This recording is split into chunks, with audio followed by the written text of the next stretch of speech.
પ્રથમ પરીક્ષા ઓક્ટોબર 2025નું કુલ 80 ગુણનું સંપૂર્ણ પેપર સોલ્યુશન આપણે આજના આ વિડીયોની અંદર જોવાના છીએ। તો વિદ્યાર્થી મિત્રો સૌપ્રથમ ખાસ સીઆર એજ્યુકેશન ચેનલને સબસ્ક્રાઇબ કરી દેજો, જેથી તમને અહીં દરેક વિષયના પેપર સોલ્યુશનના વિડીયો સૌપ્રથમ મળતા રહે। વિદ્યાર્થી મિત્રો વિભાગ એ જે છે એ આપણે જોઈ લઈએ। પહેલો પ્રશ્ન સ્ક્રીન ઉપર તમે જોઈ શકો છો, જેની અંદર MCQ છે, 1 થી 7 વિકલ્પો છે। તો 9, 0 અને 5 અંકમાંથી કોઈ એક જ અંકનું 2 વખત પુનરાવર્તન કરવાનું। કેટલી વખત? 2 જ વખત। અને એ કરીને 4 અંકની સૌથી મોટામાં મોટી સંખ્યા, એટલે આમાંથી તમારે સૌથી મોટામાં મોટી અંકની સંખ્યા શોધવાની છે, જેમાં 9 માત્ર 2 જ વાર આવેલું હોવું જોઈએ। તો પહેલા નંબરની જે છે 9905 અને 9950, તો આમાંથી સૌથી મોટી કઈ થશે? 9950। એટલે પહેલામાં આન્સર આવશે ઓપ્શન સી। નોટબુકમાં લખતા રહેજો, બરાબર, જોડે જોડે, એટલે તમે અહીંયા જ તૈયાર કરી દો। બીજો પ્રશ્ન છે, રોમન અંકમાં 50 માટે કયો સંકેત વપરાય છે? બરાબર, તો 50 માટે કયો વપરાય છે? L, ખાસ યાદ રાખજો। અને 100 માટે C વપરાય, અને D જે છે 500 માટે વપરાય, M જે છે 1000 માટે વપરાય। ફરીથી હું કહું છું, આવડતા યાદ રાખવાનું, L, C, D। L માટે 50, C માટે 100, D માટે 500 અને M હોય તો 1000, બરાબર। પણ આપણને આપણા પેપરમાં શું પૂછેલું છે? 50, તો આપણે ખાલી L લખવાનું, એટલું યાદ રાખી લેવાનું। ચલો આગળ જોઈએ ત્રીજો પ્રશ્ન, 1 થી 10 વચ્ચે આવતી સૌથી મોટી અવિભાજ્ય સંખ્યા કઈ છે? અવિભાજ્ય સંખ્યા તો 7 જે છે, અને 9 બી અવિભાજ્ય સંખ્યા થશે, બરાબર છે। તો અહીંયા આપણો આન્સર આવશે 7, ઓપ્શન ડી। કારણ કે 9 જે છે, જુઓ તમે, 9 અવિભાજ્ય એટલે શું અને વિભાજ્ય એટલે શું? તો 9ને જુઓ, 9ને તો 3 વડે ભગાય છે, 3 તાળી 9 છે, 0 વધે છે, 7 નથી ભાગી શકાતો, એટલે 7 અવિભાજ્ય સંખ્યા થશે, ડી આવશે। ચોથો પ્રશ્ન છે, નીચે પૈકી કઈ સંખ્યા અવિભાજ્ય છે? તો 4 સંખ્યાઓ આપી છે, બરાબર, જે તમારે એકવાર ગણતરી કરી દો, જે ના ભાગી શકાય અવિભાજ્ય થશે। પાંચમું છે, 6 કલાક અને 20 મિનિટ, બરાબર। હવે 6 કલાક એટલે નીચે અહીંયા 6 હોય ઘડિયાળમાં જુઓ, અને 20 મિનિટ એટલે અહીંયા 12 હોય, અહીંયા 1 લખ્યો હોય, 2 લખ્યા, અહીંયા 3 અને 4, એટલે અહીંયા કાંટો હોય એક્ઝેક્ટ, અહીંયા 5। એટલે આ હવે સેકન્ડ કાંટા વચ્ચે બનતો ખૂણો, તો આ કયો ખૂણો બન્યો? તો તમે જોઈ શકો છો, આ લઘુકોણ કરતાં પણ કેવો છે? નાનું છે। એટલે આ કયા પ્રકારનું કોણ થશે? કાટકોણ, લઘુકોણ। અહીંયા 3 ઉપર હોય તો કાટકોણ કહેવાય, અને એનો અડધો એટલે લઘુકોણ। તો આપણો જવાબ આવશે ઓપ્શન ડી, લઘુકોણ। ખાસ લખી દેજો, તૈયાર કરી દેજો। છઠ્ઠો પ્રશ્ન છે, સંખ્યા તમને આપી દીધી છે, અહીંયા જે વચ્ચે જે ખાલી જગ્યામાં કયો અંક મૂકવાથી તેને સંખ્યા 3 વડે નિશેષ ભાગી શકાશે? તો કયો અંક આપણે મૂકીશું? તો સિમ્પલ 4 મૂકીશું, 6 મૂકીશું કે 8? તો આપેલ સંખ્યામાં આપણે પહેલાં તો 2 મૂકીએ તો પણ ઇઝીલી ભાગી શકીશું, કારણ કે 3 વડે ભાગવાનું છે ને, બરાબર।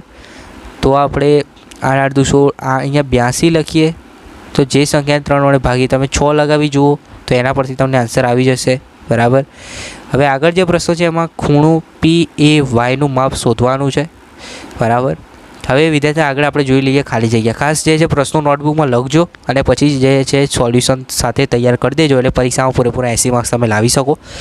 ચલો હવે અહીંયા જુઓ, +1 એટલે 9999 છે, એની અંદર 1 ઉમેરીએ તો ખાલી જગ્યા અંકની નાનામાં નાની સંખ્યા, તો આમાંથી તમે 1 ઉમેરો તો અંકની નાનામાં નાની સંખ્યા એની લખવાની છે, બરાબર છે।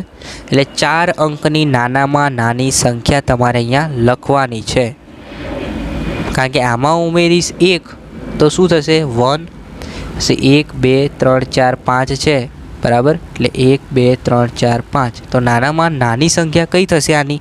તો સિમ્પલ આ રીતે તમારે લખવાનું, બંનેમાં ખાલી 1 ઉમેરવાનો છે। હવે 1 મિલિયન બરાબર કેટલા? તો 1 મિલિયન બરાબર 10 લાખ, યાદ રાખજો, કેટલા લાખ થાય? 10 લાખ। તો તમારે અહીંયા ખાલી જગ્યામાં શું લખવાનું? 10। રેખાખંડને અંત્યબિંદુઓ હોય છે, તો રેખાખંડને કેટલા અંત્યબિંદુ હોય? તો 2 અંત્યબિંદુ હોય, બરાબર।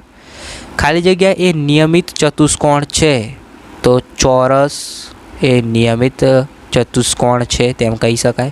એક વાક્યમાં પ્રશ્નોના જવાબ આપવાના છે, સૌથી નાની પૂર્ણ સંખ્યા કઈ છે? તો સૌથી નાની પૂર્ણ સંખ્યા તમને આવડવી જોઈએ ભાઈ, કમેન્ટ કરજો બરાબર. મારે જોવું છે કેટલા વિદ્યાર્થીને આવડે છે. બીજો પ્રશ્ન છે 36ને એકી અવિભાજ્ય સંખ્યાના સરવાળા તરીકે લખી દેવાનું. પછી એક સંખ્યા વડે 12 વડે વિભાજ્ય છે, એક સંખ્યા છે જે 12 વડે વિભાજ્ય છે, તો બીજી કઈ કઈ સંખ્યા વડે તે વિભાજ્ય હશે? બરાબર છે. 15ના અવયવ લખવાના છે. તો 15ના અવયવમાં આપણે આ રીતે અવયવ પાડીશું. 5 તરી 15, 5 એકા 5, તો 3 અને 5 એ 15ના અવયવ થયા. બે ભિન્ન બિંદુઓને સમાવતી કેટલી રેખાઓ મળે? સૌથી ઓછી બાજુ ધરાવતો બહુકોણ, એનું નામ લખવાનું છે. વ્યવહારમાં જોવા મળતી સમાંતર રેખાનું એક ઉદાહરણ આપી દેવાનું. પછી લખોટી કયા આકાર ધરાવે? ચલો મારે જોઈએ કેટલાને આવડે છે લખોટીનો આકાર કેવો હોય. લખોટી જોઈ છે તો એનો આકાર બી તમને ખબર જ હશે, ખાસ કમેન્ટ કરીને જણાવજો બરાબર. ચલો વિદ્યાર્થી મિત્રો આગળ જોડકા જોડવાના છે. પહેલો પ્રશ્ન છે 3 બાજુઓના માપ સરખા હોય તો એ કયો ખૂણો થશે? કાટખૂણો હોય. કાટખૂણો હોય તો આપણને ખબર હોય કાટકોણ આવે. એક ગુરુકોણ હોય એટલે એનો મતલબ શું થયો? ગુરુકોણ ત્રિકોણ આવશે બરાબર. ચલો નેક્સ્ટ ખરા ખોટા છે એ જોઈ લઈએ. -100 સંખ્યા રેખા પર -50થી જમણી બાજુ આવે તો જો આ સંખ્યા રેખા છે બરાબર. હવે અહીંયા શું આવે? 0. આ મારી કઈ બાજુ થશે? જમણી બાજુ. આ મારી ડાબી બાજુ બરાબર. હવે હું અહીંયા પહેલાં મારું -50 આવશે અને અહીં આ સાઈડ મારું -100 આવશે બરાબર. સમજો હવે -100 જે છે એ સંખ્યા રેખા પર -50ની કઈ બાજુ આવી? જમણી બાજુ આવી? ના, કઈ બાજુ આવ્યું? ડાબી બાજુ. એટલે આ વિધાન કેવું છે? ખોટું છે. તો પહેલું વિધાન ખોટું. -26 કરતાં -25 મોટો ઋણ પૂર્ણાંક છે? ના, -26 એ મોટો ઋણ પૂર્ણાંક કહેવાય બરાબર. -25 મોટો ઋણ પૂર્ણાંક ના કહેવાય. એટલે આ પણ વિધાન કેવું છે? ખોટું છે. હવે -6 + -2 = 4 થાય. વિધાન કેવું છે? સાચું છે. ત્યારબાદ વિદ્યાર્થી મિત્રો તમને એક આ પણ આપ્યું છે, તમે જુઓ. તો પહેલાં તો આનું સાદુરૂપ આપી દઈશું આપણે બરાબર છે. માઇનસ પ્લસ કરીશું એટલે -31 થશે, પ્લસ માઇનસ કરીશું એટલે 21 થશે. એટલે આ વિધાન સાચું છે. આ પણ સાચું છે. આ ખોટું છે. આ ખોટું છે. અને છેલ્લું -1 સૌથી નાનો ઋણ પૂર્ણાંક છે. તો આ વિધાન કેવું છે? સાચું છે. હવે વિદ્યાર્થી મિત્રો વિભાગ બી જોઈશું, જે 22 માર્ક્સ તમને અપાવશે. ખાસ ધ્યાન રાખજો, દરેક પ્રશ્નોના 2 ગુણ છે. 11 પ્રશ્નો લખવાના છે. એકદમ સહેલા છે. એકવાર નોટબુકમાં પહેલાં લખી દેજો બરાબર, સાથે સાથે પછી તૈયાર કરી દેજો. ચલો આપેલા અંકમાંથી બનતી સૌથી મોટી સંખ્યા બનાવો. તો પહેલાં આપણે લઈશું 7, પછી 6, પછી 4, પછી 3 અને 2. આ બની ગઈ તમારી સૌથી મોટી સંખ્યા 76,432. હવે સૌથી નાની સંખ્યા બનાવીએ તો એમાં પહેલું નાનું અંક લખવાનું. પહેલાં શું આવે? 2, પછી 3, પછી 4, પછી 6, પછી 7. 23,467 એ સૌથી નાની સંખ્યા. બસ આટલું લખો એટલે 2 માર્ક્સ મળી જશે. ચલો એક નકલમાં 12 પાના છે બરાબર. હવે દરરોજ આટલી નકલ છાપવામાં આવે તો કુલ કેટલા પાના થયા? તો એક નકલમાં કેટલા પાના? 12 પાના. એટલે 12 બરાબર સમજો.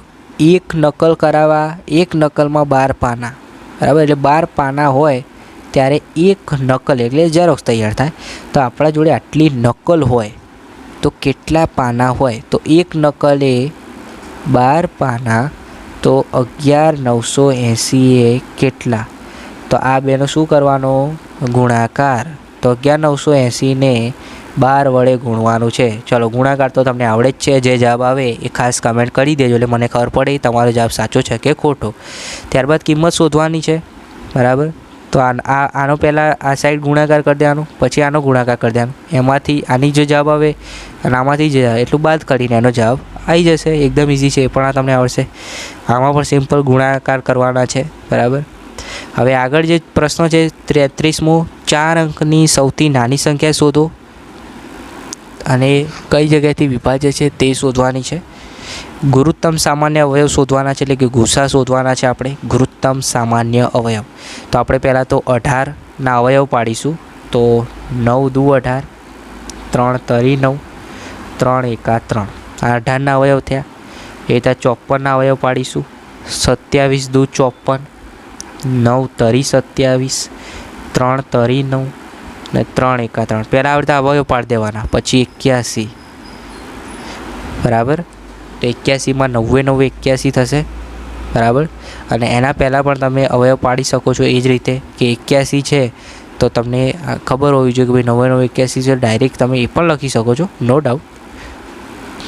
ચાલો લખી દઈએ, કારણ કે ગુસા છે એટલે વાંધો નહીં આવે. ગુસા એટલે શું? તો એકના એક અંક જોવાનો, બરાબર. ઓછામાં ઓછું કેટલી વાર આવે છે એ જુઓ.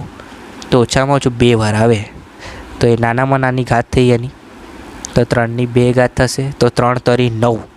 તો આનો ગુસા આપણને કેટલો મળશે ભાઈ? 9 મળશે, બરાબર. 6, 8, 12થી વિભાજ્ય 3 અંકની સૌથી નાની સંખ્યા. પછી જો આપેલી રેખા અલગ જે છે, આ નામ લખવાના છે ABC. તો આના નામમાં રેખાના 4 અલગ અલગ નામ લખવા. તો રેખા AB, રેખા BC, રેખા AC અને રેખા BA. એટલે કોઈ બી તમે 4 નામ લખી દો. ચલો ત્યારબાદ કિંમત શોધવાની છે, બરાબર. આપણે ઇઝી છે. આમાં સંખ્યા રેખા બતાવી દેવાની છે. 9 + -6 એટલે 9માંથી 6 જાય તો 3 જવાબ આવશે, બરાબર. આનું પછી આનું સાદુરૂપ આપવાનું છે. હવે જોઈશું વિભાગ C. દરેક પ્રશ્નોના 3 ગુણ છે. તો પહેલાં તો પ્રશ્નો લખી દો ફટાફટ, બરાબર. પછી તૈયાર કરી દો. પહેલો પ્રશ્ન છે એની અંદર સરવાળો કરવાનો છે. ત્યારબાદ ત્રિકોણનો એક પ્રશ્ન પૂછ્યો છે.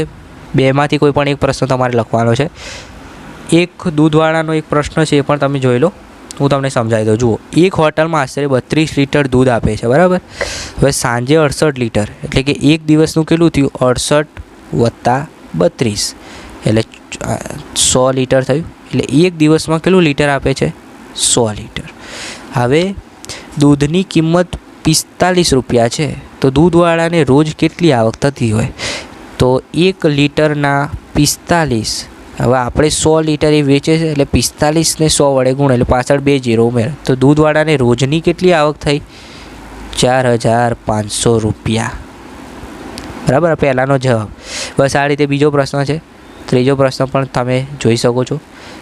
અને આ 45મો પ્રશ્ન છે. દરેક પ્રશ્નના 3 માર્ક્સ છે, બરાબર.